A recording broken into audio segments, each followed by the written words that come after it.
In the sky, gazing far into the night, I raise my hand to the fire, but it's no use, 'cause you can't stop it from shining through. It's true, baby, let the light shine through. If you believe it's true, baby, won't you let the light shine through for you.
In the sky, gazing far into the night, I raise my hand to the fire, but it's no use, 'cause you can't stop it from shining through.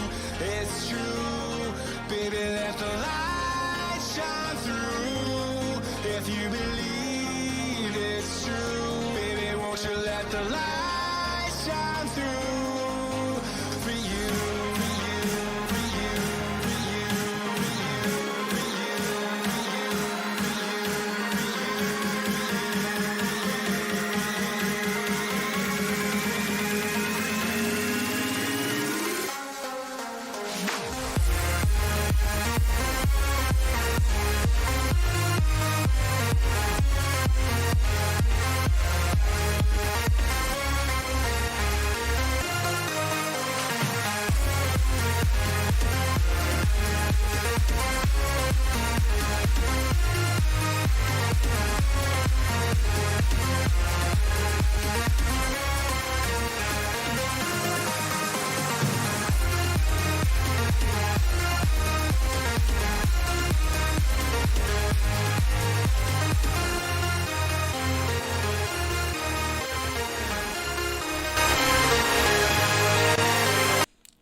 Listen to Dan.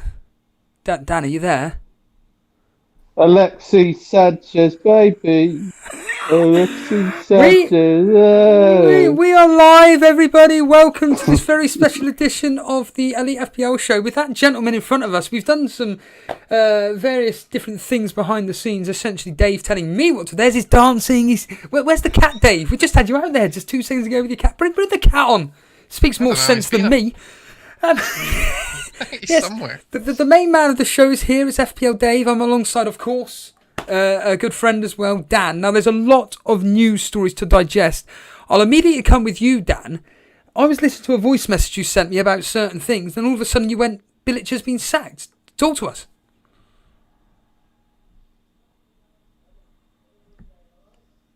Dan. last night. Oh.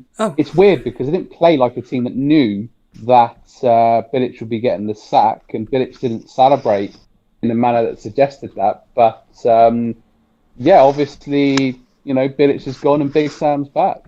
Yeah, Dave, what was your reaction to this news? Welcome to the show, pal. What was your reaction to this news as it came out God knows how long ago?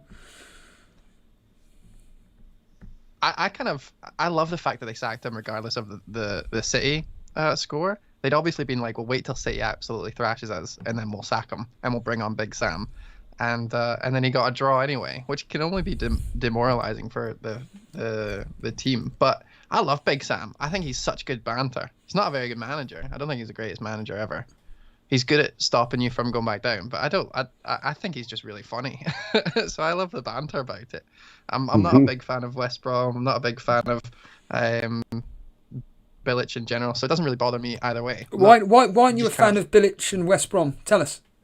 Why am I not a fan? Because I support Celtic. I'm a big fan of Celtic. In all seriousness, Dave, I have no idea what that means. Tell us. Tell me and maybe others that don't know. What do you mean? Celtic. Scottish Glasgow Celtic. The team. With, the green and the white and the Parkhead and the one Champions League win. I could go on about Celtic European for a while, Cup. mate. Do you not know who Celtic is? But what's that got? No, what I'm saying is, what's that got to do with Slaven Bilic? No, what I'm saying is I don't support West Brom, so it doesn't bother me either way. Oh, I see. Right, I understand what you're saying. Right, I get it. It's not the fact that it's not. He's been very polite in saying that he doesn't care, basically. Yeah, it doesn't bother me. I just like the fact that they've got a wee banter manager in now. It's not the fact that he cost everybody Kevin De Bruyne points. Oh, well, I captained Kevin De Bruyne, but I mean, West Brom did well. It doesn't bother. See, when everyone captains the same player and he blanks, it doesn't bother me because I made the right decision. Kevin De Bruyne was playing the worst team, and that's it. The decision doesn't affect the outcome, right? The outcome doesn't affect the decision. As long as my decision making sound, then I'm never really bothered about the outcome. I'd like him to score loads of points. But I was never captaining anyone else. Because if you've got Kevin De Bruyne and you're not captaining him against the worst team, then why do you own Kevin De Bruyne? Well, people, what do you... All right, then. What do you have to say? This is what you've come to, Dave. I'm getting bigger and then smaller. And I know. And this is what happens with the internet. So, what do you have to say to people, then, that were coming live on air last night saying to Jason, what have I done? I've captained Kevin De Bruyne. Why did I do it? What do you have to say to those people? You made the right decision. It just didn't pay off. Football is all about variance, and you hit the wrong side of variance this week. But I mean, I got 2 double returns from him last week and the week before. So I mean, you can't call it. Who would have called that? West Brom, City, 1 each. Well, the history suggested that West Brom would score a goal, not necessarily get any points out of the game, but certainly score. Dan, what were your thoughts on the game last night? Dave making obviously the very solid point about the fact that obviously Kevin De Bruyne is the correct decision, which I completely agree with. What are you thinking? Well, I mean, I watched the game last night. Obviously, tuned into a bit of Jason's stream. West Brom really well organised. Really fighting, scrapping away, and I mean, like Dave says about De Bruyne, I'm exactly the same mentality now. I used to get really wound up about it all, but I made the right call, and I knew it would happen on the stream yesterday when I was constantly backing. I think I'm going to get egg on my face. These this stream's going to be turned into a meme with these little clips of me saying, yes, KDB is going to do better than Fernandes. It's going to happen. But towards the end of the game, obviously you got the bonus points because of those 2 crosses that came in. Classic vintage KDB crosses, absolutely, and just 2 really good saves from the goalkeeper. Let's give credit to Sam Johnston. I mean, great reaction. Sterling one. You could argue, yeah, Sterling should score. But just one of those games, like, West Brom were just so resolute and just defended so deep. It's Greece 2004 all over again. It's very hard to break down a team like that.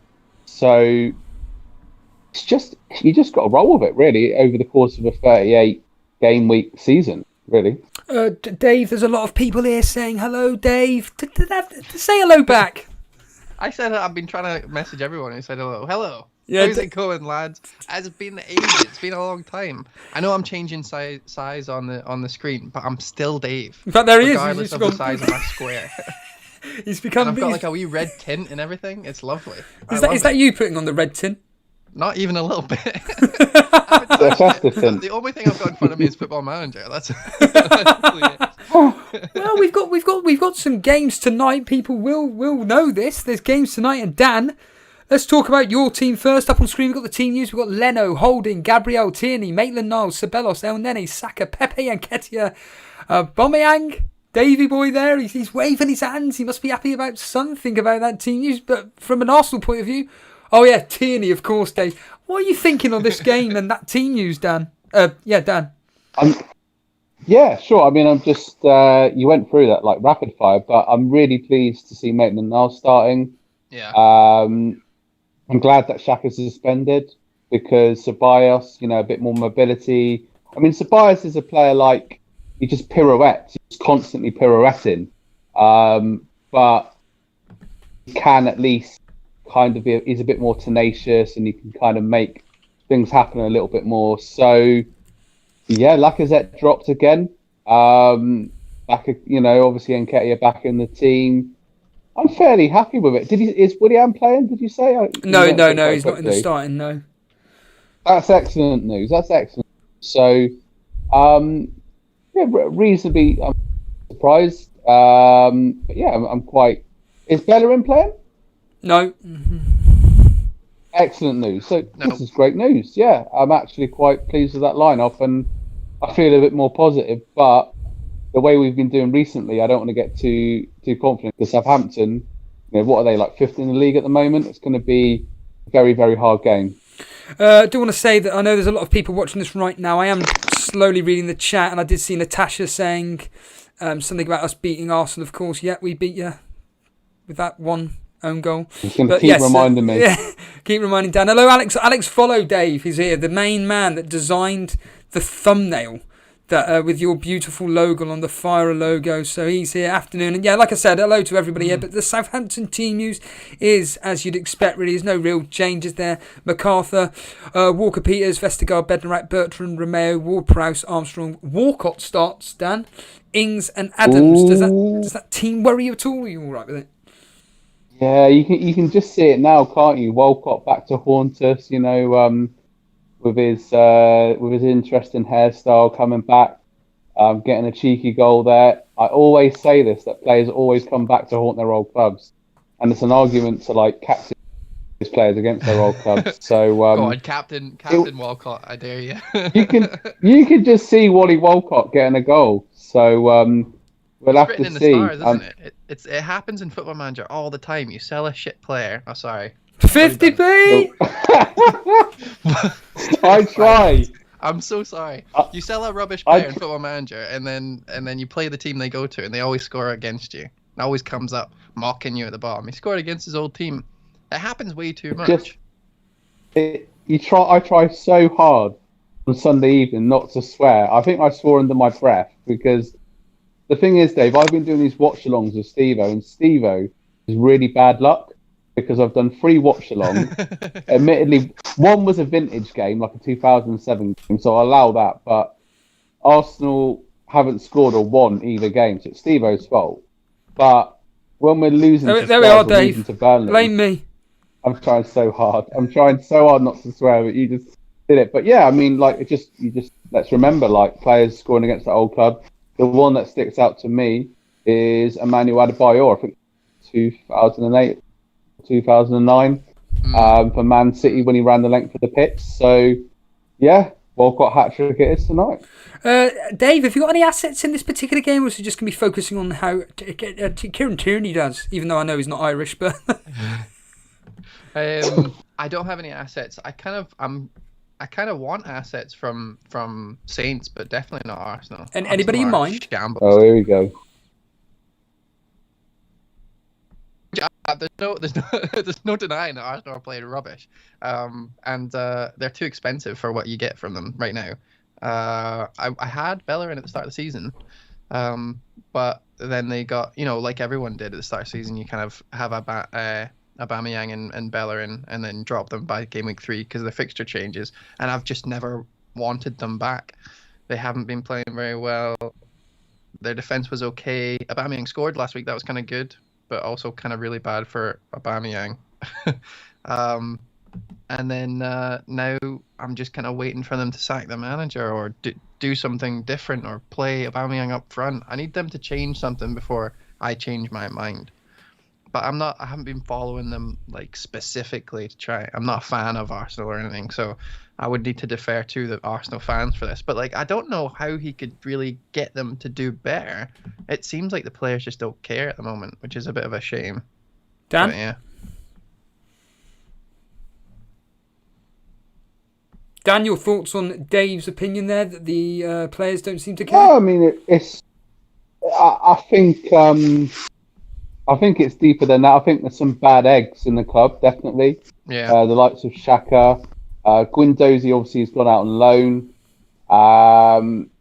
As all the drama around, there's a lot of drama around the club, so there's a bit of a bad energy there. But from an FPL manager perspective, like, why are you going to waste your money? I mean, it's funny you say about Tierney. I'd say in the game against Burnley, he was the player that came out with the most credit, really, because he was putting crosses in during the game, and he was very honest after the game and said that we're to blame and we're behind the manager. But he just said, all the blame needs to go on to us because we're not doing well enough. So he just responsibility. And like, even in other games, Tierney's been, his crossing's fantastic, but I don't know, like, Aubameyang's heading isn't the best. It's not his. I don't think it's his main strength. So we've been trying to play this, crossing style, but it's not really worked as much. And so like you say, until things, it's a very rational thing to say. Until things change, why are you going to invest in their players? I agree. I agree because I said it. Absolutely. We got the Leeds team news up in front of us at the moment. We got Meslier, Alioski, Ayling, Cooper, Dallas, Phillips, Click, Rafinha, Rodrigo, Harrison, and Banford. Now, Dave, you've got Banford in this particular game. Yeah, man. What are you thinking and expecting for this particular fixture?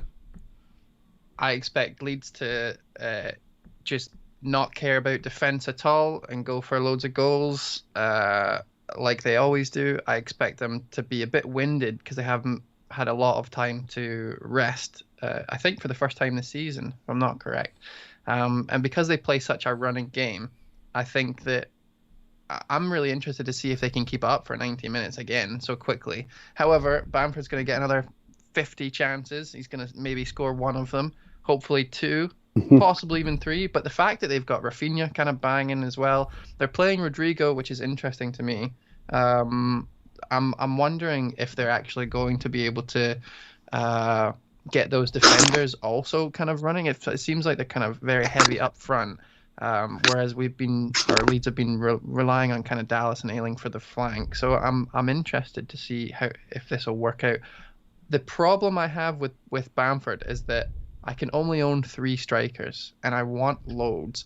And Bamford's been doing so good, but he's also the closest I can get to, Shea Adams or something like that. And I feel like every time I look at another striker, I think, right, I'll need to get rid of Bamford for him because I don't want to get rid of Kane or DCL. But Bamford keeps on bringing the points, like an assist here, a goal here. He's hard to get rid of, Steve-O. Definitely hard. So, and now that they've got, a double fixture coming up, is there any point in me getting rid of him? Because I bought him at 6 million or something. Yeah, Dan, your thoughts on Banford and his form this season? It just seems to be only away from home he seems to be scoring the goals. What are you thinking on Banford this year? Because obviously Cy Bellamy doing so well, he brought him in for Vardy.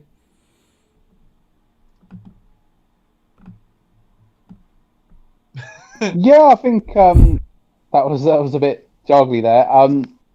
He's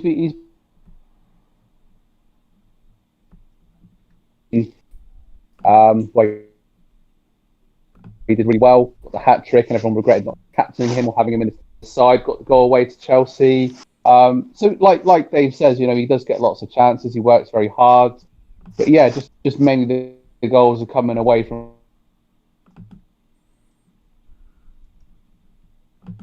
consecutive away goals recently. So, but I think it's good value at the price point. I mean, I'm saying all this. I've got Callum Wilson, so once again, I've got Callum Wilson, hoping he'd do really well against West Brom. They scored twice. He returned me nothing, just trolling me like he did last season. But yeah, I think he's a decent striker at that point, and Leeds have got some nice games coming up. And I wouldn't be surprised if he returns tonight. No, I wouldn't be surprised either. However, like I said, mentioning his home record, it's been absolutely terrible. I think it's absolutely appalling. Dave, I am reading your messages. You're speaking to the wrong man, mate. I don't have a flame. You can do it. I believe in you. Is it in the settings? Yeah, right-click on the source that I am from, so guest video face or whatever you guys have called it. Yeah. Then go to transform, then go to edit the transform, then select bounding box type, Is change that it to scale. Is that in properties? Yeah, well, yeah, probably something like that. Just look at the settings of right-click on whatever is capturing my face, because you're basically gonna have to change the size of my screen every single time the internet goes down or up, which is rubbish. I'm in there, so there's a bit which says ndi.newtech.com. Jason's probably screaming, going, "Do not touch that whatsoever." You've got latent. Right click it and see if there's a settings button or a preferences will be fine, and then try and find transform and then change the bounding box type. But I mean, I believe in you a little bit now. No, when it comes to all this, Dave, I am the most useless individual whatsoever. Unless someone's specifically showing me on screen, like Jason does when he logs into my thing, I'm just going to continue doing this, swapping and changing without touching anything. Touching a damn thing. Why does it do this anyway? What was the actual genuine reason behind this, Dave? The internet connection between me and you is going up and down as the internet does. However, and the thing that you guys use, the NDI, has an automatic change the canvas based on how much internet connection we've got. So if it goes really small, then it means that our internet is not very good. If it goes big, it means their internet's back to awesome. I'm trying to get you to change it from automatic to manual, and then you can just set it and leave it. But it's a bit more difficult when I can't see the screen. Unfortunately, you're speaking to me. I'm absolutely useless. I mean, Abdul here is screaming at you, Dave. What are your predictions for the Leicester game? What's your predictions for the Leicester game, Dave? Everton did really well against Chelsea. I wasn't expecting Chelsea to come up against a wall, especially for Everton. But however, Chelsea didn't really do well in the last two games now. So it's interesting to see exactly what's going on with Everton, whether Chelsea were just being rubbish or whether Everton actually have fixed stuff at the back. Leicester are on good form. Maddison's came back. Maddison is like Son and Vardy's like Kane, in my opinion. Maddison does really, really well. Actually, you know what? I would say that it's the other way around, right? Because Son's the one that scores a goal. So Vardy has his Kane back in Maddison, setting them up. And I really, really like Leicester when they're banging. They're quite a good example of a form team. Like, it doesn't really matter their fixtures. We always say that Vardy can score against anyone, but I think it's a case of like, if Leicester are up for it, then they'll score a lot, and if they're not, it doesn't matter who they're facing, they might not be able to score. Vardy's on good form, so I think that they'll probably score quite a few. They're decent at set pieces. Everton are woeful. If Pickford decides to play as good as he can, that's still not good enough a lot of the time. So I would expect maybe a goal or two. On the other side, Everton just always find a way to score.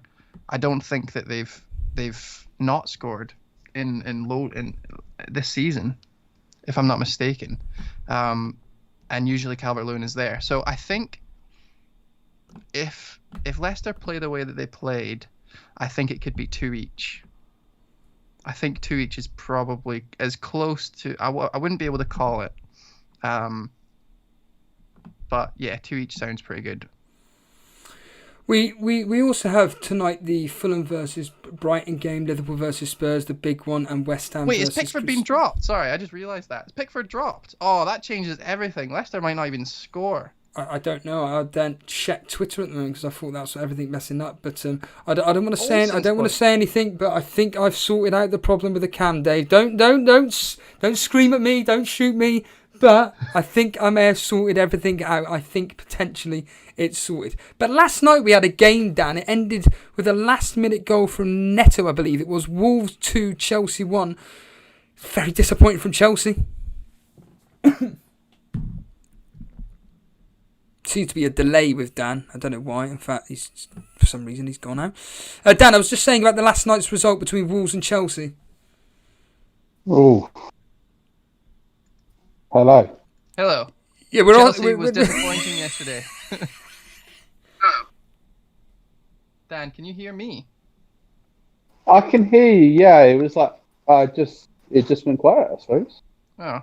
Do you have any thoughts on how rubbish Chelsea were last night? I loved it, mate. I mean, it was as an Arsenal fan, but it was weird because it was perfect because Chilwell got me the assist points, but Chelsea lost. That was the perfect end result for me. But yeah, I mean, bias aside, I thought Chelsea looked quite comfortable in the first half, and then second half it was weird because Traore came on, but then he had a problem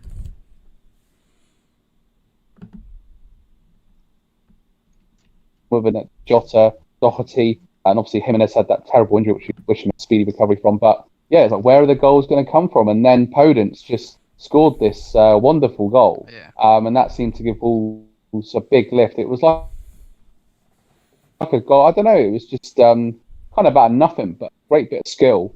And then Wolves just seemed to have a bit more about them, and more and more pressure on, and just a brilliant goal from Neto. But I mean, Chelsea have been saying about like Lampard's tiredness and stuff, but they've got a big squad, Chelsea, really, with the money that, and I know they obviously had the transfer window ban, spent all their money at once kind of thing, but that doesn't really kind of wash on me. I think it's a lot of pressure for Lampard now that they've lost 2 games. But yeah, I suppose looking at it once again, Wolves, Neto, Podence are showing that they can kind of like return from time to time. So maybe I did have Podence in earlier at the start of the season, but I lost patience 2 or 3 game weeks. So yeah, Wolves, a fantastic result for them, and the pressure's on Chelsea. I agree. Oh, I love trolls. Dave, give them the middle finger. Stick the middle finger up at them. I know exactly who you're talking Come about. on, stick the middle finger up. To be fair, there have been a few technical difficulties. Stuff them. Forget it. You can hear what we're saying. This particular game week itself, Dave, it's come in quick succession.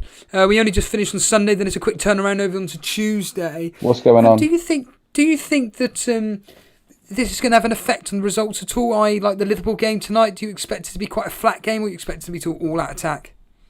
Yeah, but Holly, or Fantasy Football Community, tweeted saying we need to curb our expectations in late December, because teams are playing so much that we're not going to get huge amount of goals from everyone. We're going to have to kind of hold ourselves off from getting so annoyed that Salah only scored 1 instead of the 4 chances he got or whatever. I've kind of taken the last couple of weeks to sort my team out. I've only taken 2 hits this season, and it was in the last 2 in the last 4 weeks to try and get my team to a point where I can up chase. So it means that Liverpool had a quick turnaround. I've gotten rid of Salah in for Bruno, and then when it comes up after the Sheffield United versus Man United game, I could maybe get rid of Bruno and back to Salah. I'm looking to kind of follow the team with the most rest, because we all watched Liverpool struggle. We all watched Salah struggle. He's extremely shattered, and I was talking to Big Ben.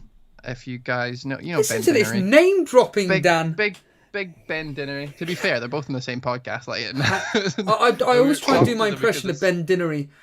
Yeah, go for it. It's terrible. He's from Newcastle, isn't he? Yes. Nah, it's hi guys. It's terrible. It's rubbish. I need to. You sound like Smeagol. So awful. Who? So we were talking to Ben about it because he's the injury guy, and he said that Jota's injury and Thiago's injury is not only bad for those players, but the fact that now the only person that Liverpool have on the bench is Minamino, it means that they can't rotate. So that perpetuates this injury crisis that Liverpool has, where he has to play the same players over and over again. We've seen Robertson, almost get injured, so that would have been their full back four injured all together. But he's Scottish, so he's cracking on, he's doing what he can. But Salah doesn't have anyone he can really take off for because of these injuries. So what's going to happen is, they're going to have to play 80, 90 minutes every single game. They're going to keep struggling to the point where, they're going to have to take full rest, which is something that Klopp doesn't want to do, considering they've already dropped points and how tight the top of the table is. So I think Salah should play most games, but he's going to get continually worse. Even though I captained him last week, that penalty was rubbish, and he probably shouldn't have scored at all. And Fulham were very unfortunate to lose those 2 points because they played exceptional. And that kind of really fueled my transfer from Salah to Bruno, because they've got a better rest. And that's it. I don't think that Mourinho bus is going to... I don't really say Mourinho ball. I say Mourinho bus, obviously. He doesn't really play after they score one goal. I think it's going to be really difficult for... Liverpool that isn't at 100% to break down Mourinho. And at the other end, I think this is probably Mourinho's best chance of getting a result away at Anfield, simply because, Trent's been looking a bit lethargic. They've not got Matip at the back. Alisson's came back, but, he's not looking at his best as well. It's really difficult time at Liverpool. And I maybe I'm only saying this now because I own 0 of their assets. But, yeah. It's struggle Albion. Dan, your thoughts on what Dave's saying about the fact that Liverpool essentially have just got an 11-man team and their backup is just essentially garbage, is not good enough. What do you think on that? No, I think garbage is a bit strong, Steve. I mean, Minamino, Shaqiri, they've got some decent backup players, and Origi as well, but I think what's happened with Liverpool is they're almost a victim of their own success, in the sense that, they're a very successful team over the last 2 years, Champions League, Premier League, and then last season, they were in the International Club Championship, I think it's called, or when they went over to Brazil, and, obviously they had such fixture congestion when they put the youth team out in the Carabao Cup game against Villa. So I just think, all of that's come together, and that they've got international players all across the team. Been lots of international games to add into it. Some would argue maybe too much. So I think, like you're saying, that it was very strange when they didn't rest Salah against. Forgive me, I can't remember the name. There's a Danish team in the Champions League, essentially a dead rubber game week before the Fulham game. So I think all of that is just caused all these problems. But I suppose, like you say, Jota was doing really well and filling in there and actually really flourishing. And as an asset, he was fantastic value. And now with Jota out with this injury, it's more problematic, really. So, I just think all of this has caught up with Liverpool. And, Klopp was one of the managers saying that we need the 5 subs. But maybe he's not that confident in the backup, really. Dave, can I ask you some not personal questions, but some questions about you and your podcasting? You can ask me anything you like, Steve. Well, what's going on? Where's the YouTube videos? I've missed you. Where's Twitch? What's going on, Dave? Like, seriously, it's a shame, because I genuinely, like Harbour Boy said earlier on, I really, really enjoyed watching you and James on stream all the time. The last time I saw you did some wild card special, which I really thoroughly enjoyed. And what's going on, Dave? just a little bit of burnout, I'm afraid. We were doing so much and we were trying to get a lot through, and it just turned out to be quite difficult to get us together. James is so busy now at Footstock. They're flying. He's doing so well. Just sorry to interject. What is Footstock? I don't know. Footstock is a betting FPL website where you can go on and buy players and make a team, and you put your team up against everyone else's team for that week. It's essentially like having a wild card every week, and it costs like 50p to enter some of them, or it's free to enter others, and you win. Like Holly has won so much money on that. I'm rubbish at it, but Holly's really, really good. She comes away with like 200 quid every week. Yeah, so James is the Twitter guy for them, the marketing kind of social media dude, CMO, that's what it's called. And so he's really, really busy with those guys. And unfortunately, we weren't able to kind of get as much out as we wanted to. So we thought, instead of kind of faltering here, we're going to miss a week here or miss a week here, we thought we'll just 100% do the podcast every week, and then that's it, and we'll see what we can do next year. So we took a bit of break with YouTube, but our podcast is still going, and we are the 59th biggest FPL podcast or something. James sent me a wee screenshot. Is that from that that thing that came out the other day? It had 69. Yeah, the little iTunes thing. Yeah. Yeah, something like that. Yeah. So it's quite funny. We were 26th, which is crazy. I listened to your Fantasy Weekly actually, and I have. Oh no, I was talking about not Fantasy Weekly. Fantasy Weekly's up there. I don't know where they are, but I was talking about me and James do our own podcast called Firing Blanks. Oh yeah. Sorry, my apologies. Oh right, okay. Yeah, so I do two podcasts essentially. Fantasy Weekly is like the main one where we've got Holly, Ben, and James, and we all kind of chat about what's going on. And it's good to get all their perspectives. And then me and James do like just a rubbish banter one where we literally only talk about our teams and what we're thinking. I'm telling you now, Dave. I'm sorry. It's really funny. I know you're joking. Rubbish. But no, it's not rubbish, Dave. I genuinely mean this. I really enjoy what you do because it's fun. It's enjoyable. It's just two guys having a laugh with each other, and just it's all revolved around the game that we love. Dan, you're of the same opinion, aren't you? That fantasy football should be more about a laugh. I mean, I understand the seriousness of the game, but it just gets a bit boring. Dan, your thoughts on that? Yeah, I think the issue is that you can just overanalyze things. Like if you look at last night's game, who would have predicted West Brom getting a draw, KDB not really returning the maximum that we expected. So all these spreadsheets and like big strategies, that can all fall apart and you can drive yourself mad. So as much as, I enjoy reading certain articles on a well-known fantasy website and watching other content, I just think you just got to enjoy football, really, at the end of the day. I mean, like last night when Podence scored that goal, I kind of like celebrated, which sounds a bit sad, but I was like quite happy he scored.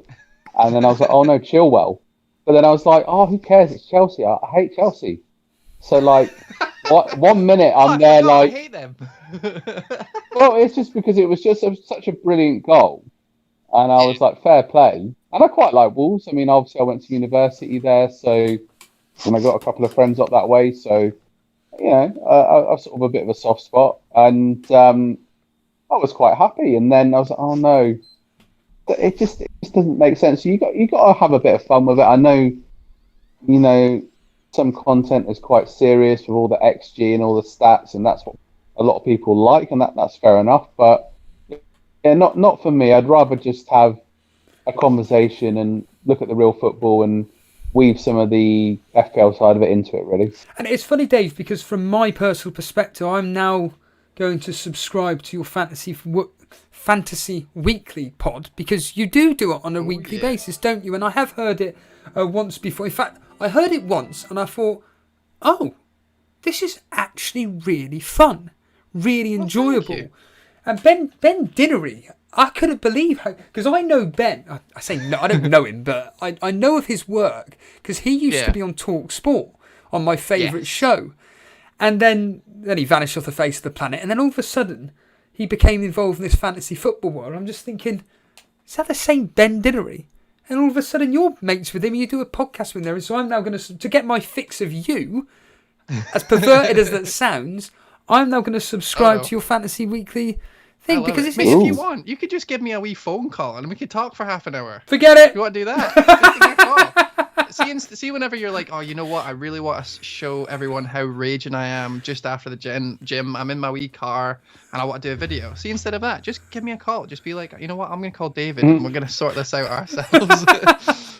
But yeah, no, Ben's really funny because if you go on Ben's Twitter, he's really serious and he's, this is the injury and this is the reason and he's ruptured, blah, blah, blah. And he's out for 3 weeks or he's out for a month and he knows exactly. He's got the website. He's working all the time. But see, when you bring him on and you're like, so how did your game week go? You just let him go and he goes on these like 5-minute rants about how much he hates Wolves attackers. And then the next week he'll be like, oh yeah, but I brought in Neto. And you're like, what? Why? And then he scores. So I think the thing with Ben is that unless you actually listen to him constantly, you think he's all professional and like really serious. But once you get down to it, he's just a really good laugh. He's just really funny, especially when he's got something bugging him and you just poke at that until he releases. And then it's like you just get to sit back and listen to hilarity. But yeah, the Fantasy Weekly thing, we post every week and we've got Holly for like the serious, like if you actually want to know something, I ask Holly and she gives me a good answer. And that's really the reason why I'm doing well. James is a great host and I'm just the Alan Davies of the podcast. When he sits in QI and he just makes stupid jokes every 10 minutes. That's what that's really what I do. But hilariously, I'm winning the league between us four, which is really funny. I'm quite high on there. That beautifully links me because I mean we've had your team up on screen for a while now. I mean, how are you doing this season? I'm doing pretty well. I think I'm around 140k. Oh right! Wow! Which is pretty good. I'm not as good as 2 years ago, but much better than last year. So I'll take it. I wildcarded really early, so I got quite a lot of team value, which allows me to do some fun stuff.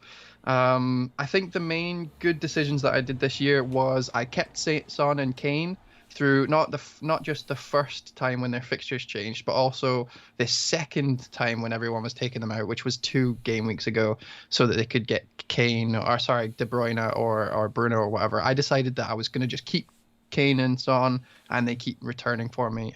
Same with Calvert-Lewin. Bad decisions was I brought Wilson in, who got injured, then he scored 12, and then he got COVID, or the whole team got COVID. So that was annoying for me because it was between him and Banford, and I think they scored equal points. The only difference is that I had to make 2 transfers to take Wilson in and then out again on my team. So I'm quite happy with Banford just now. Other poor decision making was, I think, probably starting with Ramsdale. Honestly, that was one of the main reasons why I wildcarded. I watched the first 2 game weeks of Sheffield United, and it was really, really poor. And I was like, I think I'm gonna wildcard soon if Ramsdale doesn't do anything, because I really can't be bothered taking a hit to bring him out, and I absolutely can't be bothered watching Sheffield United lose and lose and lose. And that was game week 3. I took him out and brought in Martinez. And I've not looked back once. And you know what's funny about that is that I was talking to FPL General on my podcast like before the season started. We did a pre-thing called 8 Simple Rules for a better overall rank. Yeah. And I asked him. I was promoting it. It was good. It was quite fun. And it's working, to be fair. I'm following those rules and I'm doing quite well. But I asked him, like, so if you're going to set and forget, and when you just told me that you're not allowed to make any transfers to your goalkeeper, then who is your set forget keeper for this season? And he said Ramsdale. And I was like, I was thinking about Ramsdale. I'm going to do that as well. He didn't wildcard, and I have, and he's kept FPL General's kept him for literally the last 13 weeks, and every single week he's tweets saying like, I might take him out this week, I might not, and it's just the worst. I'm so glad that I did it. So yeah, there's a few good things and a few bad things about the season, but ultimately I'm quite happy with how it's going. A bit of admin. Let's get on with some admin. If you are brand new around here, hit that subscribe button. More importantly, to support the show, hit that like button. There's over 100 people watching us at the moment. Hit that like button. Liam Healy saying hello, Dave. Hello, Dave, mate. Also, I just want to say, I don't want to embarrass the individual, but a very kind regular member of the community has kindly helped me with getting Amazon Prime Video, Which Yes. match do I watch, though? I've got, right now as it stands, I've got in front of me the Arsenal versus Southampton game. But it's a toss-up between that and Leicester and Everton. Dave, what do you think I should watch? Well, what I'll do is I'll decide what I'm going to watch, and I'll tell you to watch something else, and we can cover more ground. Hold on, I'm going to go find this stuff. So what have we got? What are the options? You got Everton versus Leicester, Arsenal, Southampton, and Leeds, Newcastle. They're the 3 games on at 6 o'clock. I'm going to watch Leeds because I've got Banford. I don't have anyone else in any of the teams except for DCL, but I feel like literally everyone has DCL. So unless I'm captain, I'm not getting any green arrows for him. So yeah, Banford for me. Dan, are you back with us? Oh, Danny boy, come on, Dan. Oh. Hey, there he is. Dan, what you're going to be watching the Arsenal Southampton game tonight? Yes. I am. Yeah, I'm literally just putting it on now. I'm just going to Amazon. And I must say the Get it all set up. HD of Amazon. It's almost like I've got the presenters in my room, Dan. Yeah, I really like the coverage. It's so random when good old Podence scored yesterday. Like, brought him up in the middle of the screen and he started like doing this weird waving. I was like, oh, this coverage is different. But no, yeah, it's excellent value. Other streaming services are available. This stream is not endorsed by Amazon. I have to spoil their coverage. But no, I quite like it. I like the commentators. It just reminds me of Pro Evo. That's a really weird analogy, but because I'm so used to Sky. Yeah, the stats thing. And also, I think the commentator was on. I'm not sure. Might be showing my age a little bit there. But yeah. I mean, it'd just be great if like Amazon could just have all of the games, really. But yeah, we're not in that world yet. It seemed like the camera just kept shaking, and especially when they zoomed right in. When they pulled it back, it wasn't as bad, but I felt like the quality kept dropping for me really often. It was kind of annoying. It was kind of making me feel sick a little bit. Like it felt like it was shaking. But once I turned the X-ray thing on, which by the way makes the stream so much better than every other stream, that I can actually see live stats on my screen without having to go to an external website. Amazing.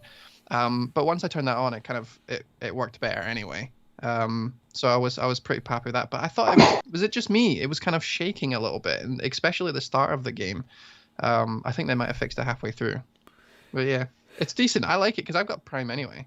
I can't wait to buy things and have them literally in my house the next 12 hours. So Amazon Prime for me. Yeah, if you're a regular user of Amazon, it's all great for me. As I say, this stream is not sponsored by Amazon Prime. It is, Dan. Come on. Here we go. So Show Me the Marnie's turned up. I mean, I haven't seen Show Me the Marnie's face for a very long time. And must be doing well this season. Autoclose is here. Villain. Autoclose is here. Vince is here, coming out with the usual line. The Kevin De Bruyne nightmare is over. Dave, you know what to do. Give him the middle finger. Give Vince the middle finger because it's just ridiculous. Just shut up, Vince. Nah, the middle finger, not the thumbs up. Just get off. I don't know him. He might be really nice. Vince? Nah, Dan, tell Dave about Vince. Dan. Right, okay, Dave. Vince, I'm here. Vince is a lovely bloke, but he is a proper wind-up man.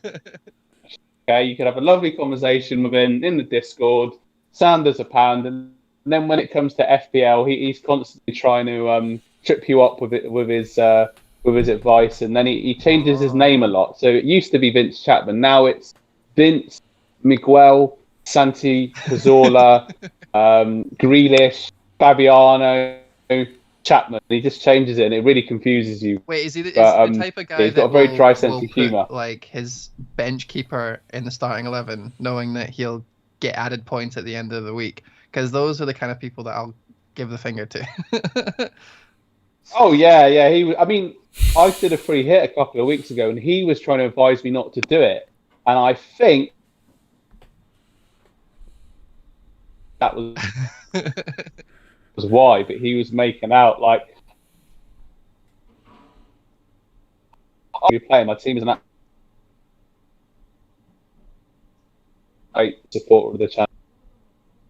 Dan, you are cutting out badly. What is going on? I saw you were writing in the chat about being on mobile data. As well. I'm far too nice, aren't I? You're about 30 seconds behind me. I mean, what is going on here? Here we are. Show me the Mane saying, I'm having a dreadful season, but I'm weirdly enjoying football more now. If my players do well, great. If they don't, I couldn't care less. Join the club, show me the Mane, is what I say. Yeah, this season, Dave, it's been because of this whole pandemic and stuff. It's been so out of character. Teams not performing or teams overperforming. Lots of inconsistencies within the actual fantasy football community. Just seems to be whoever seems to do well one week, right, we've got to take hits to bring them in, and then they don't do anything, so we've got to take hits to bring back the players that you took out. And all. What are you making of this fantasy football season so far? Well, last season I started really, really poorly. I think I was by game week 5 around 3 million or something, and it was just because I was trying to be too clever when I started the season. So this season I went the complete other way. Total premium picks and then normal picks that everyone was doing, and just tried to keep it really simple, and it's just kept working. I feel like I was just doing what any boring manager would do, and it just kind of has worked. The only thing that I would say is that an early wild card seems to have really, really helped a lot of managers this season. I know that a lot were trying to keep their wild card because there was a chance that we were going to have the game week 18-19 stuff, and there's still a lot of managers with their wild card holding it for the very last week that they can use it for those. But I figured that if I use my wild card really, really early, then I can maybe get between game week 3 and game week 16 or whenever they're going to use it, I could make up those points, and it seems to have worked quite well. So I'm quite happy with that, to be honest. For me, this has been the simplest season, because of the penalty takers and the situation we have with penalties. It's been really easy just to bring in penalty takers and then just let them run riot, and it just kind of was working. That I think the hardest thing about this season is that we don't have attacking fullbacks really. I mean, I know we've been blessed with Chilwell a little bit, but apart from him, there's not really been anyone pulling their weight. Trent, Robertson, not as much as last season, definitely. There's no really lower players that are consistent enough. Cresswell it's 5 million. He's only, I think, maybe 3 times since West Ham's fixtures changed. Not too much. So defense is really hard to call this season because the only thing we can really go on is clean sheets, and it's been so inconsistent on that side. But by and large, it's the premiums that just keep coming and doing well, like Son and Kane. That's a season keeper so far, and a lot of people are trying to be a bit too clever and taking them out when they're in the best form that Kane's been since he came on the scene. So I think it's just a case of being too clever versus trying to be simple, and it's not really been going right for many people who are kind of doing the hokey cokey with the Spurs players. Dan, we got your team up on screen at the moment. 14 points so far. Obviously, Kevin De Bruyne coming in with what he did get in the end. It must have been so annoying, the fact that you got Cancelo in and he's gone and conceded. Yeah, I mean, it happens. I mean, obviously, the previous game week, he got the clean sheet points against United. He had a couple of shots last night, admittedly, straight at the goalkeeper. Cancelo at home to West Brom, you're just expecting a clean sheet, and they just got that one shot and scored. So it happens. You just got to roll with it. Like I say, pleased that... I keep wanting to say Cresswell. Chilwell got the assist. Those two, I always get those two mixed up. What I'm really worried about, I went from having Werner, Kane, and Calvert-Lewin, really strong front three that was doing really well for me. Now I've invested heavily in my midfield, and I've got my bargain bucket boys, Callum Wilson and Watkins. I'm just I'm having to rely on Kane a lot. Those two, yeah. It's just, I don't know. I mean, Watkins, he had a nightmare against West Ham. I'm just hoping he can do the business against Burnley. Wilson's a bit of me and Wilson, we've got a bit of a history because, he obviously had that amazing season for Bournemouth, and then I got him in, he'd blank, I'd take him out, score, and then like last season I got him in at some point and he kept missing these chances, and then at the start of the season he was like doing really well, seemed to be like, you know, kind of a new lease of life at Newcastle. I'm just hoping he can get something. His little differentials. What I'm trying to do, Dave, is just get ahead of Steve-O, really. That's my motivation to playing this game. Is that difficult this season, Steve-O? Not really, no, because I'm doing absolutely atrociously. But the fact that Dan's still behind me says it all, Dave. We've got Dread FPL here. Have you ever been sung to before, Dave? In your whole life, have you ever had someone sing to you before? Yes, a lot. Tell us the story. Serenade. There's no story. My girlfriend just loves singing, so she's singing all the time. What was the last song she sang to you? The sun is shining over the rain. She was watching a lot of classic Christmas movies recently, so there's been a lot of Christmas stuff. Okay. Holiday Inn and whatnot. Well, have you ever had a man sing to you, though? Don't think so. Well, no. There's a first time for everything, and let's bring that man on. Dread FPL! Hello! What's happening, lads? How we doing? Well, we're wanting you to sing a song. Give Dave a bit of, a bit of blues, a bit of jazz. What do you want to sing, Davey boy, here? I don't know. I think you were just trying to sing sun is shining, weather is sweet, yeah. You're only going to give us 2 lines? Yeah, that's what you get, mate. Yeah, it's about football, eh? Where's my song? Hold on a minute. All right. Dread, give Danny boy a song. Oh, Danny boy. You knew that was coming, didn't you? Dread, are you part of the Kevin? Very beautiful. Dread, are you part of the Kevin De Bruyne bandwagon of complaining that you got 2 bonus points despite drawing and not doing anything? Sorry, was that you cut out a bit then? The Kevin De Bruyne captaincy? Are you one of the bandwagon people coming out? I captained. Yeah, I captained KDB. Are you gutted? Are you just like, no? Like Dave said, it's the decision. It made complete sense. Why wouldn't I have captained him?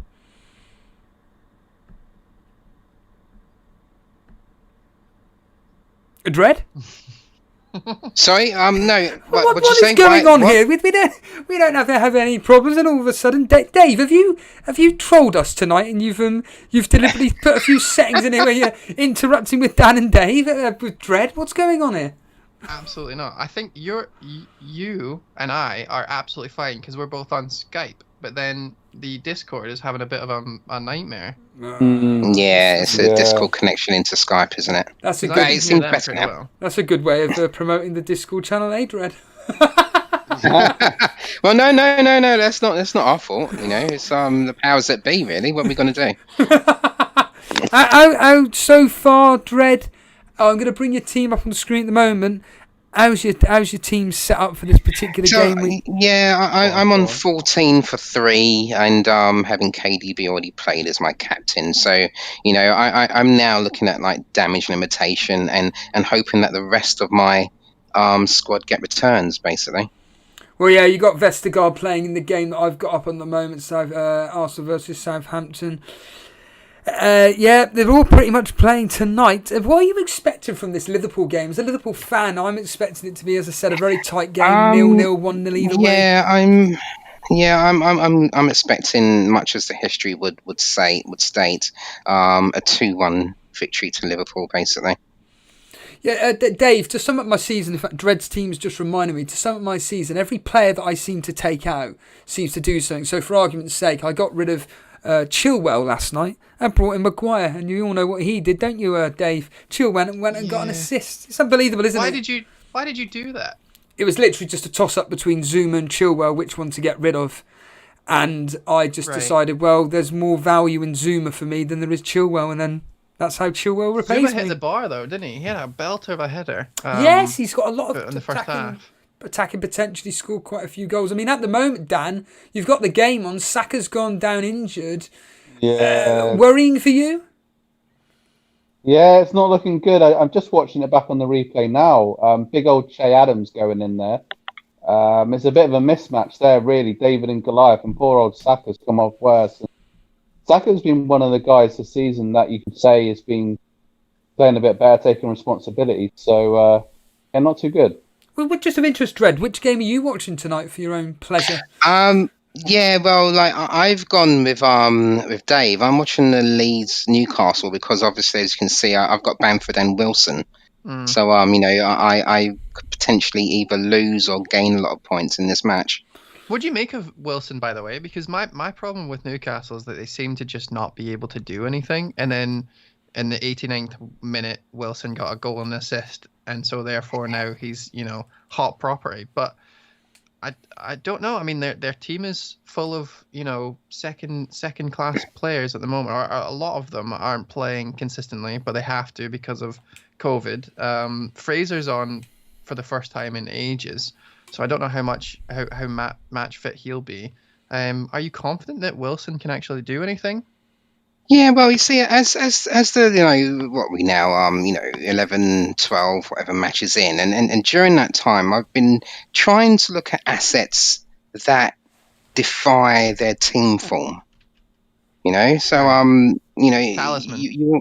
Yeah, and whether they're a talisman or not, as long as they're getting the points in. So Bruno Fernandes is obviously one of those people, irrespective of United's team form, and it's probably arguable that we've been going on about how bad they're doing, and maybe they're not doing as bad as we think we are, as United think they are. So I class Wilson as one of those people that can potentially still get points, even if his side's form isn't the best.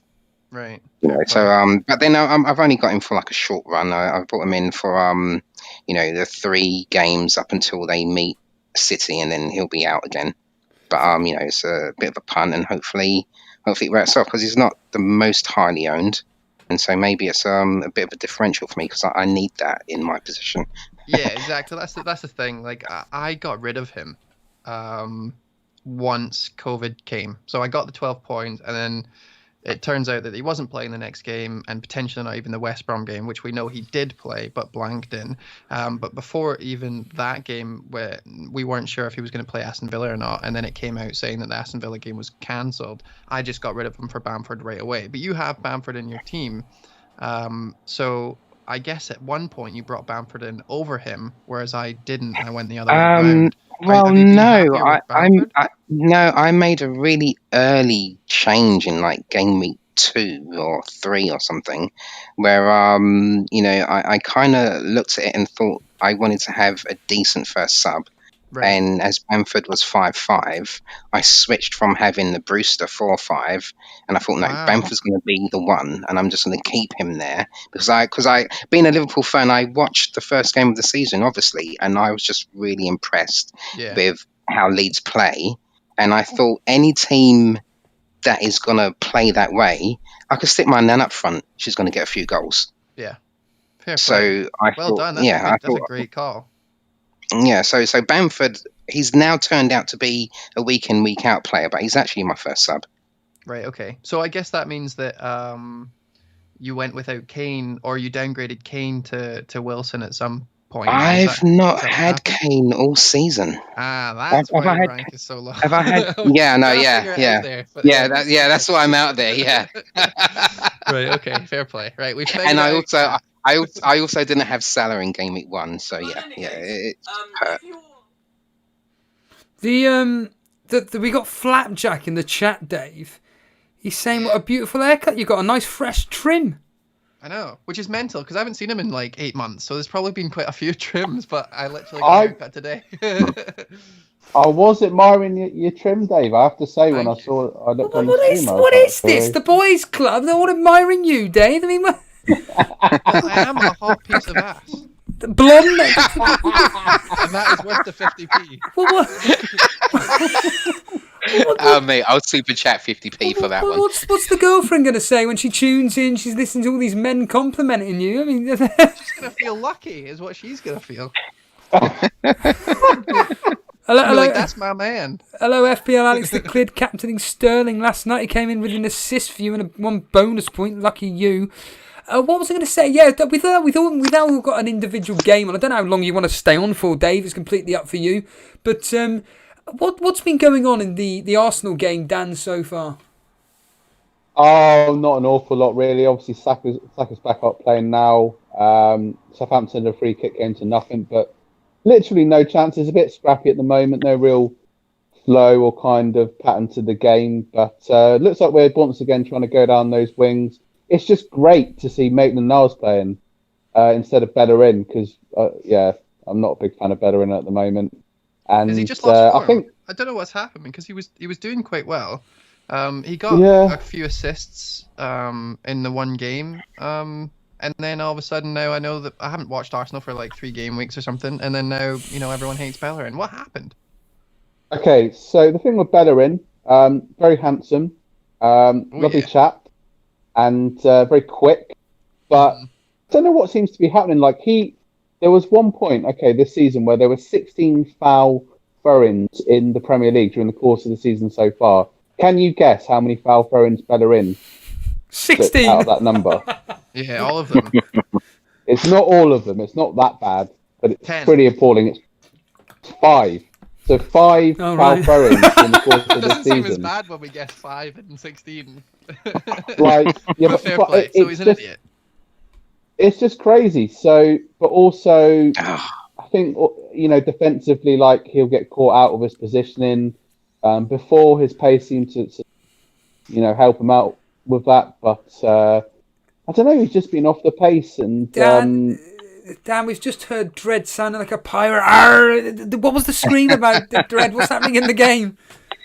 Oh, there was a cross. I think it's Harrison, is it? Plays up the left there, and the ball like in the box, and Rafinha was there, and he skied it. He absolutely skied it.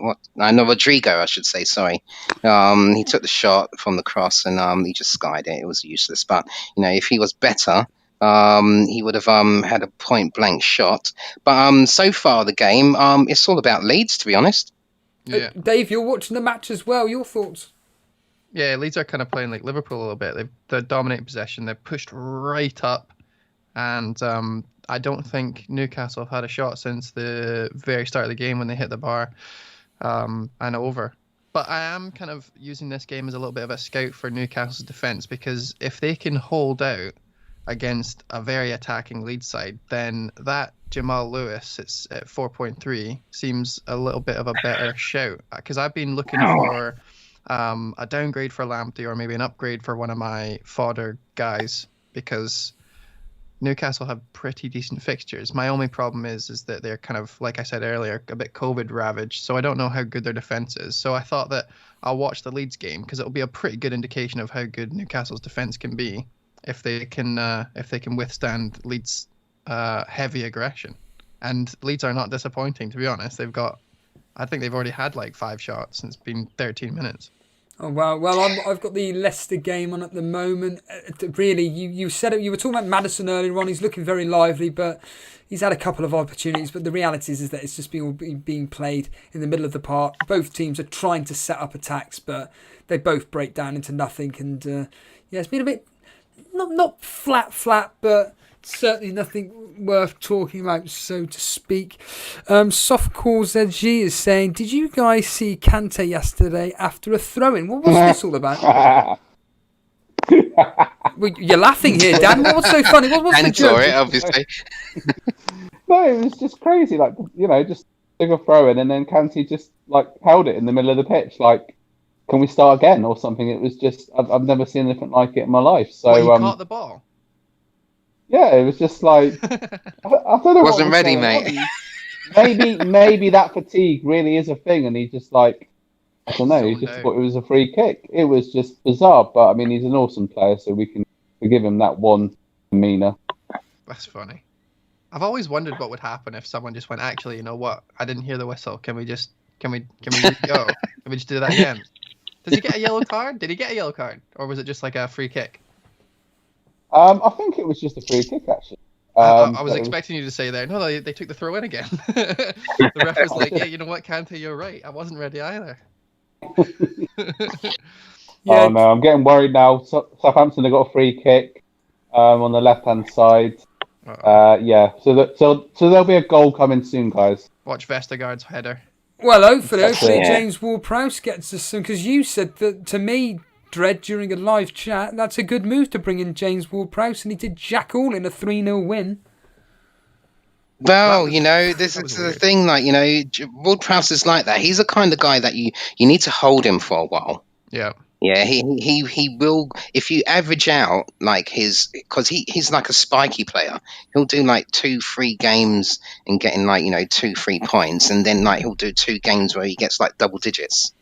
Oh, great! I'm looking forward to that. So he's going to get a double-digit return when I sell him. Is that right? That's most probably right. Yeah. The Cape FPL is saying that there's something happening with the Leeds game, Dredd. Not that I see at the moment. Hold on, bear with me. I'll let you know. Keep us with the action. There's a bit of a replay. I'm doing a Chris Kamara here, aren't I? Cross into the box God! What? Really? How did you miss that? Who was that? It was like the ball came into the box. It was headed out to the far corner, crossed in again by another Leeds player, and someone's running in. I'm sorry, I haven't got the names. And he was had the open goal, and he completely missed it. I think he was leaving it for Banford, and then Banford left it a little bit, but it was offside anyway, so it doesn't really come. Oh, right, there you go then. Yeah, fair enough. Dan, you were making noise at the same time as Dredd. What's going on? Well, when Katie was running into the box, had a shot. McCarthy, simple save, but it was a promising bit of play. It's the first shot we've had on target, and it's quite an even match. Just had one of the Everton players, it is Holgate, just did an overhead kick and almost missed the ball and smashed one of the Leicester defenders in the face. I don't know particularly who it was. Who was there? Number 24. I think it may be Mendy. I don't know who specifically that is. But, that's it. I've got to say, there's a lot of attacking coming down the left side for Leeds. They look really lively down there. Is that Dallas' side? I can't mind. Yeah, I think he tends to drift over there, doesn't he? How are you viewing the games, Dave? Do you have it on a big TV? Is it through another laptop, a PC? How do you view football? I've got 3 monitors. Oh, really? You're doing a Jason? Go on, talk to us. Yeah, I've got you guys on the middle one. So when I look at you guys, I'm looking at the camera. And I've got my Leeds versus Newcastle on my right, and then I've got Football Manager on my left. Football Manager? What's going on here? Love it. I've got to say, the 3-screen setup is definitely the one. Have you got the same, Dredd? No, not at the moment. No. I'm just on my laptop, and then I've got the football on the TV.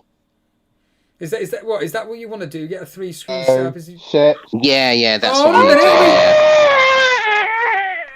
Hold on, what's going on here, Dan? Hold on. Oh no! Talk to us. Oh, we're just giving noises. Walcott's just scored. Who? Sorry. Walcott. Walcott. I said Walcott. Ollie Walcott scored on the break. Counter attack. Adams assist, and he did that. That little chat, and he's celebrating. Walcott at the very start of the game as well. We talked about it. He just ran up. We talked. I told you we should have captained him.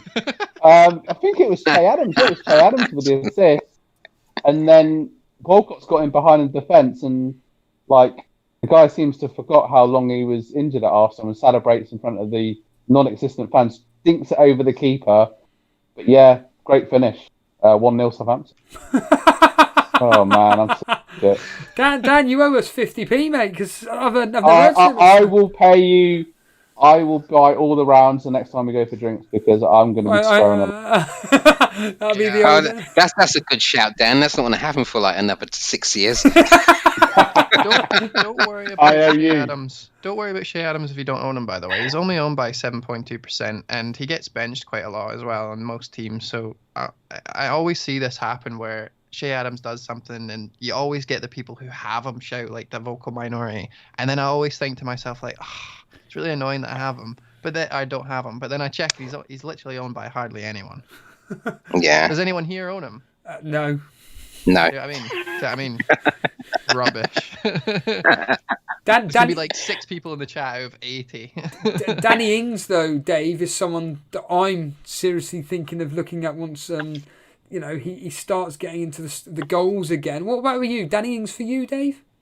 My problem, it's the same thing again. Like, how do I drop Calvert-Lewin? He scored 11 and 11 or something, or returned 11 and 11. And then everyone wanted to get rid of him, and he got an assist. So I can't really get rid of him now, because he's still performing. Banford is someone I brought in recently. He's doing really well. He's never blanked since I've owned him, which is crazy. And then Kane, who is also unbelievably good this season. I can only have 3 strikers, and wasting a transfer on, to be honest, it'll have to be Kane, right? Because I don't really have anyone else that's around the same price as Ings. I would love Southampton. They're doing really well, but I just really can't I can't get them. And I don't want to trade anyone out. I think this season is the first season that I've actually looked at a team and looked at my football. Goal! We got a goal! Oh. Richarlison. Yes! I've just won a bet! There you go. Richarlison's history versus Leicester is superb. He scored again. You'll love it. Tell me it was DCL assist. No, it's definitely not DCL. It's a 25-yarder. He cut inside and just hit it. I mean, could you say Schmeichel could have done better? I think it may be... I don't know who that player is. I think it may be Iwobi. I think it may be Iwobi with the assist. Number 17. I will be. Defo. And just outside Unlucky the box, Justin owners. no. Yes, Justin's getting a blank. Come on. Yeah, I'm loving that because I've benched him this game, mate. So I don't really care. Could Schmeichel have done better? I think maybe if he moved a bit quicker, was he blindsided by the players in front of him? I don't know, but Richarlison has scored for Everton. Iwobi with the assist. I've just won my I did some fantasy bets. I don't know do you know about this, Dave? My fantasy bets. I don't. No, essentially I just bet on players that I don't own that I think... A bit like what you just said about James when it comes to the foot stock.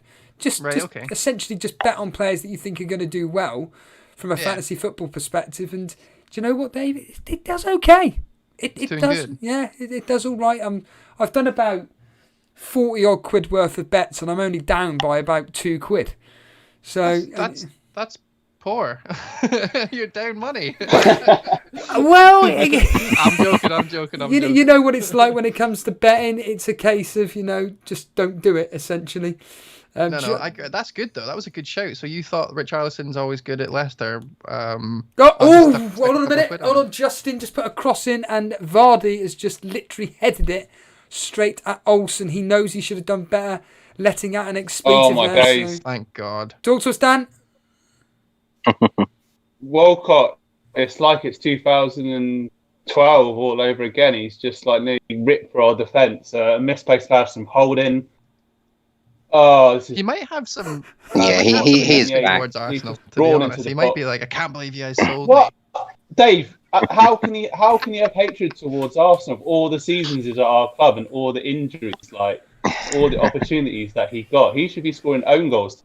Well, if the only memories he has of Arsenal are when he's been lying in the medical room, I mean, I would be a bit resentful as well. You know what I mean? They kept injuring me. It's just the way the fates go, Dan. Like whenever a ex-player faces their old team, inevitably they tend to score. So it's just one of those things. Oh, I mean, we were just making the point before, Dred, about basically captain player, not based on current form, but just based on the fact that they're playing against their old team, because it just happens so indeed. Often.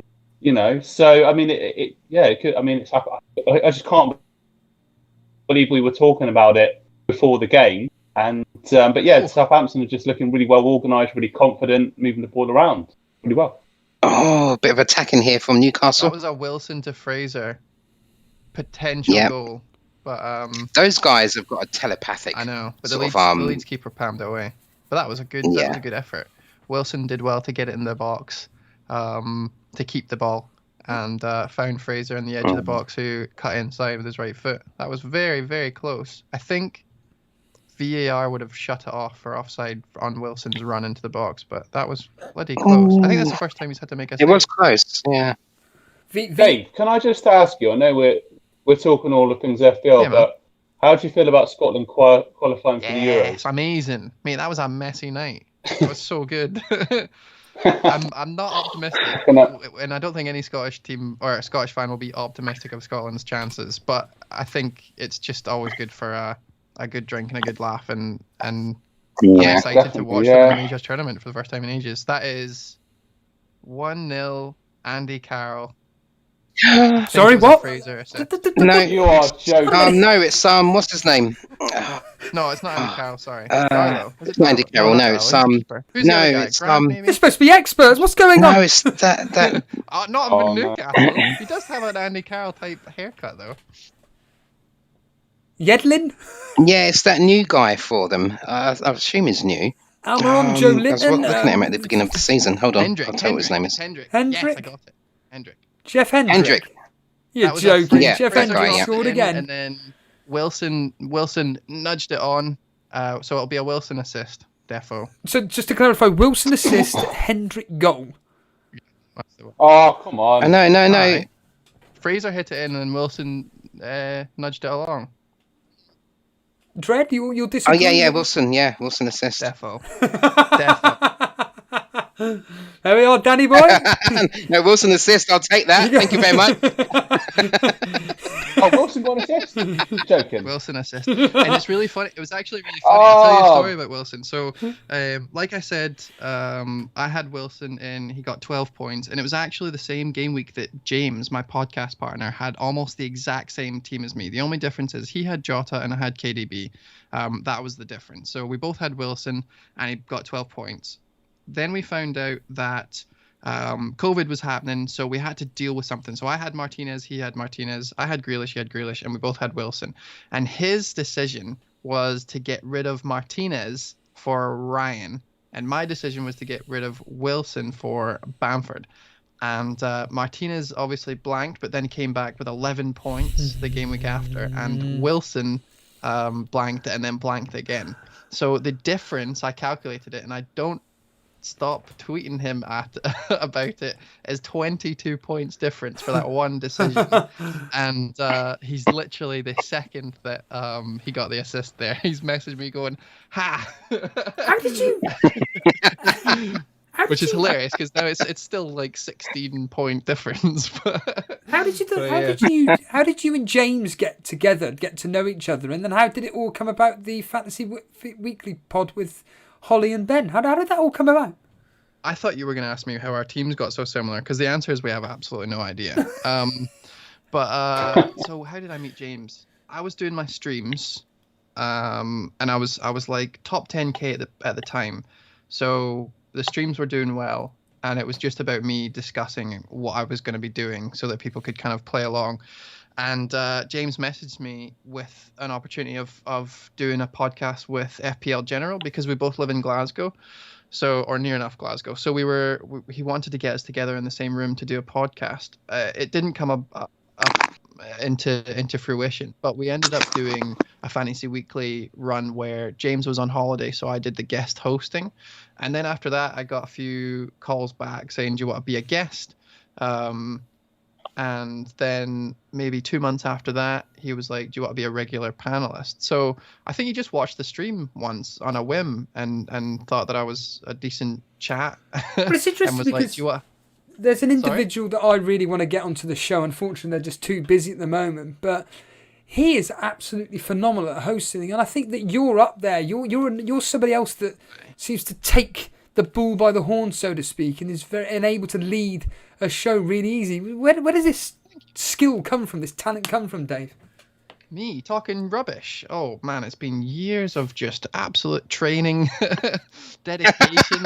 Do you know when Luke went on the island for like 20 years and they're trying to find him? That was me, just in my house, just figuring it out. James is a natural host. He's so good at it. He's actually done training. Like I just joked there about me doing it, but he's done on-air training, off-air training.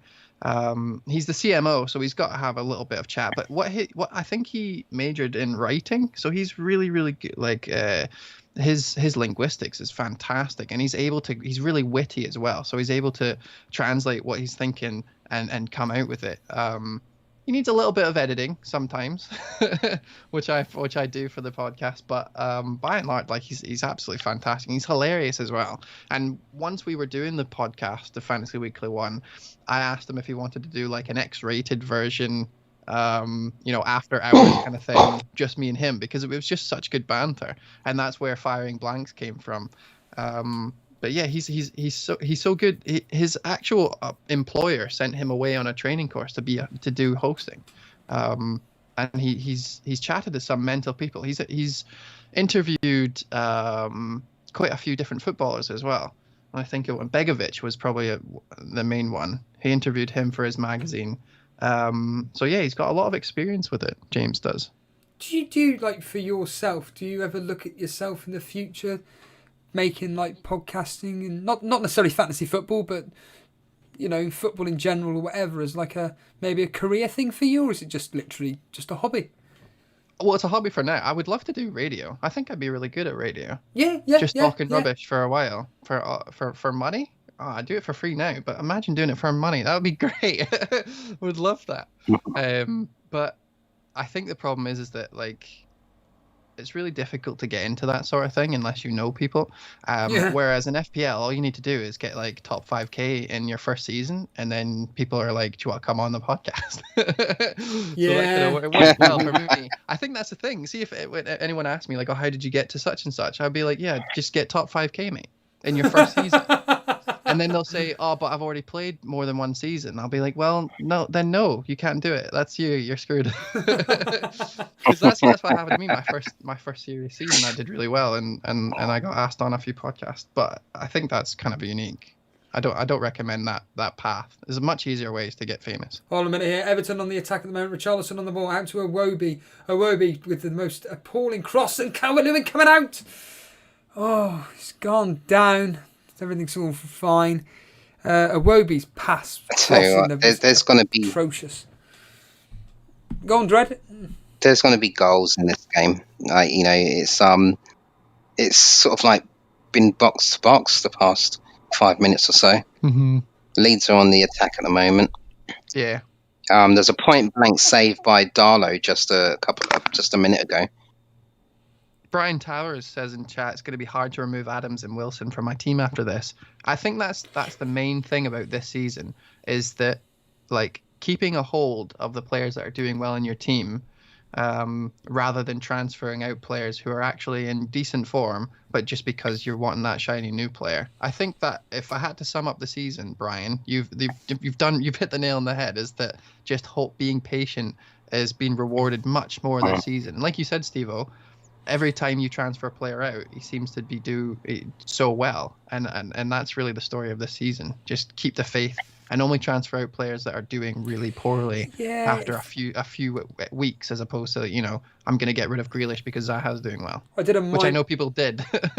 I did a -8 the other day to get rid of Walker, Torres, and someone else to bring in as a 3-week punt almost Pulisic, James Ward-Prowse, and Balbuena, but again, it was mainly to do Pulisic and James Ward-Prowse in, and if I hadn't done it, Walker and Torres got me 8 points. I should have just left the team as it was, and I would have had 2 free transfers for this specific game week. I probably would have just left it, and it's just a pain in the arse, to be honest with you, because I've been preaching this stay patient kind of attitude. But it's harder to walk that line though when it's yourself. I find it really easy to tell people like, "Oh, this is what I would do with your team," and then it's decent advice. But then doing it to your own team is a different kettle of fish, because I'm with my team all the time. Yeah. I can look at my team at any point in time, including when I'm drunk, when I'm sleepy, when I've just woken up, when I'm just about to go to bed, and I can mess it up at any time. Whereas if someone asks me, what should I do with my team, I'm kind of like, right, what would I do? I'm concentrating. So I think that's the problem. But yeah, seriously, this year, just put the phone down. Don't look at your team, and it will do well. That's the key. Dan, I can hear. What's up? Oh, that's a Banford goal. What's happened? Be offside. What? Banford, please. It's going to be offside. I think it's going to go to VAR. So the other striker hits the bar, ball comes back, and Bamford's just a tap in with the keeper already having dived. Yeah, I think it was Rodrigo. I think that was. We're gonna have So to if wait it's- for this offside call. I've not got the Yeah. sound on, so I'm not sure. Has it gone to but, VAR? It'll probably go to VAR. Not that I can see yet, but Actually, yeah, I've you know not what? got the sound on Let's either, Talk FPL Dave. has just tweeted saying it's a Bamford goal with Rodrigo assist, and he is always, for whatever reason, this, I don't know if it's an Ireland thing. No, you know what? I think he would have been on side because there's a Newcastle defender right in front of the keeper There there. you go. Sorted. Bamford goal. That's official, is it? Yeah. Yeah, which is better than the Wilson assist, so get up, you James. Hold on, I'll message him right back. Dan, we've had the goal from Banford. Side Bellamy brought him in for Jamie Vardy. I mean, just everything that side touches turns to gold. Yeah, sorry, Bellamy. He's having an amazing season in our Kashmir League that we take very seriously. Haven't said that for a long time. Yeah, Bamford. I did once again. It's like I don't follow my own advice. I said before the game, wouldn't be surprised if he scored. But I'm pleased that Wilson's done something. So it sounds like quite a sort of end-to-end entertaining game here. And not Walcott. What am I talking about, man? He's in my head now. Bamyan on the left. Rent-free. But he's just been tackled out. Rent-free, yeah. He's looking. Yeah, he's just looking really like. I don't know, just with his body language. He's looking feeble tonight. I mean, Bamford's returned in the last 3 weeks. Two of my forwards have returned. Thank you. Well, in me. Right, guys, I'm gonna have to go. I'm gonna go eat food. No, that's fine, dude. We'll. I know we've kept. Right? I hate. Do you know what? Do you know another thing that I hate about podcasts, Dave, is when they say this line. I know we've kept you for too long. I ain't saying that. I'm saying this. Yeah, no problem. It's been absolutely great you joining us, Dave. Really do appreciate you taking the time out. Being Steve-O on mute or something. Yeah, he's gone really quiet for me. Yeah, don't worry about it. Dave, can you hear me? There's not really much Arsenal. Yeah, I can hear you, man. Yeah. Thank you very much for having me. I really appreciate it. And not only that, but like, I wish I could stay on and talk for the next 3 hours. I really. We're not going to go on for 3 hours. We've gone on for 37 minutes longer than I expected. So I really do. We need to get a thing where me and you could just chill out for a couple of hours and just shoot the. Yeah, I always say this. Just DM me and we'll just sort something out. It'll be hilarious. Get a stream together. Man. I can do whatever. I couldn't care less, to be honest. Get it on like a Sunday or something. As Dredd knows, I just chat nonsense all day. Oh, go on. You guys enjoy listening to the Arsenal man make those noises, and I'll talk to you guys later. Really appreciate it, Dave. Thank you for coming on. Cheers, guys. Cheers, Dave, mate. Take easy, bro. There's. So what's happening over there, Dan? What's No, there was a good bit of interplay there into the box, and Ceballos loves doing this pirouette. Ever since he's joined Arsenal, all he did was pirouettes, and he pirouetted, and then it looked like he got taken down. I think he made the most of it. So I thought there was going to be a goal, but there wasn't. Saka's trying to drive into the box now on the left-hand side. Good save from McCarthy to Arsenal. But the game is livening up even more. Just want to say, in all seriousness, a really big thank you to FPL Dave there. He's a right good lad and everything. A lot of fun, and do appreciate him coming live on there. He did say he only had an hour or so to spare, so he's gone over 37 minutes longer. Hold on a minute here. Alan has gone down holding his hamstring. This could be bad news for Everton. A very key, important player for Everton. I don't know if it's cramp, but I think he may have pulled his hamstring. He's looking like he's signalling that he wants to come off. Yeah, he's pulled up. He's going off. Yeah. Alan is going off for Everton, I'm afraid. Yeah, he's coming off. He's done his hamstring in. Yeah. So, unfortunately, this could benefit Leicester. Alan being, or in general, this could be awful for Everton because at the end of the day, he has been one of the key signings for Ancelotti in their success this year. And as we see here now, is it Decore stripping off? Who's this player here? I don't actually know who this individual is at the moment. But while we're waiting for the substitution, Dan, we're only going to be on here till half time. But your thoughts on the Arsenal team so far, how they're playing and everything, because they're 1-0 down at the moment. You must be very disappointed. Yeah, we're just getting outrun by a very well organised, very confident Southampton team. Really, that's the case. Southampton are popping it around the park and looking really sharp and like a really cohesive team. Can't really, I don't know, I can't really fault the effort of the players, but I just feel that there's no one in the midfield that can like take the game by the scruff of the balls and just drive forwards and dictate the play. It's just as simple as this. Southampton are like the top 5 in the league, full of confidence. We're in the relegation battle and see that throughout the game, but it's still only one. I feel pathetic saying that it's still only 1-0 at home to Southampton. So, there's still time yet to get back into it. There is still time to get back into it, but are you confident that they will get back into it, Dan? Not at this moment in time. No, I mean, there have been a couple of chances in the last, but if we get back into it, it's just going to be through endeavour, perhaps a little bit of luck. Sometimes you need that to turn a game round and to turn a season round. We're trying to get it down the right-hand side now, but once again, another poor pass and just giving it away and making things a lot harder. Sabas has taken about 3 players out there. Yeah, it's just it's frustrating to watch. Dread, we've just had, and it's Andre Gomez that's just come on for Alan. We've just had FPL Dave on. Good lad, isn't he? Oh, I love him. Yeah, he's a very good lad. I was tuning into like some of his Twitch streams before he sort of like moved over to YouTube, and yeah, he I kind of like, for me personally, and this is just a personal thing.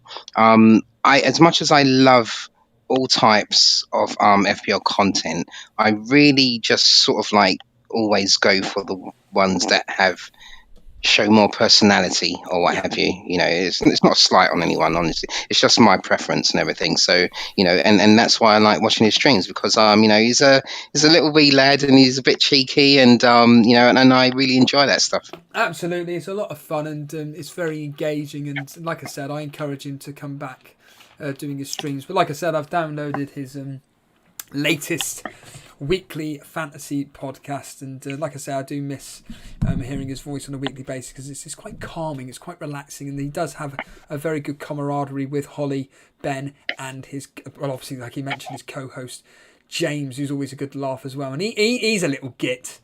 James is a bit cheeky as well, but he's a good laugh and everything. So yeah, James, if you're watching in, James, if you want to join us on Skype, you can do so, lads. And I think it was actually the talking of tech issues, Dread. I know you were complimenting me on my wonderful IT skills. Yeah, you were in there, mate.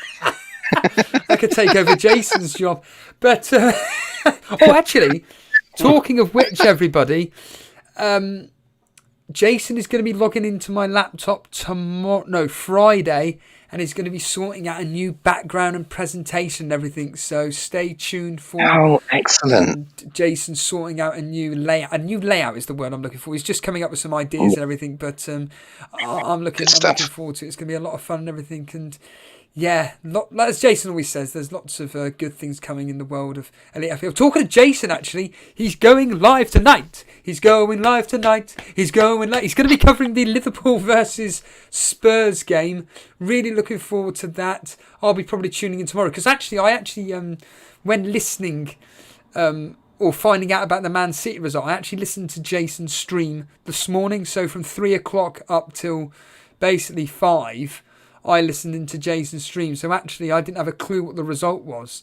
And finding out that it ended 1-1, I'm not going to lie, every time Jason was like, oh, Kevin De Bruyne putting it across and everything, was worrying me. It did sound like De Bruyne livened up when Aguero came on the pitch, which pricks up my ears straight away. But Dredd, did you watch the game? No, you know what? I've not actually watched games in the past since the weekend and everything. It's the first time that I've not really watched games. I've sort of like I was doing some other stuff on the weekend, so it's tonight now that I'm back to watching some football. Yeah, it's been a lot of fun. Obviously, Dan, you were voice messaging me and you were just saying, essentially, without wanting to repeat ourselves, but we need to, it's just a case of West Brom sticking up a brick wall and everything. And before you answer that, Dan, Tread, do you have any thoughts on the fact that Sam Allardyce is now in charge of West Brom?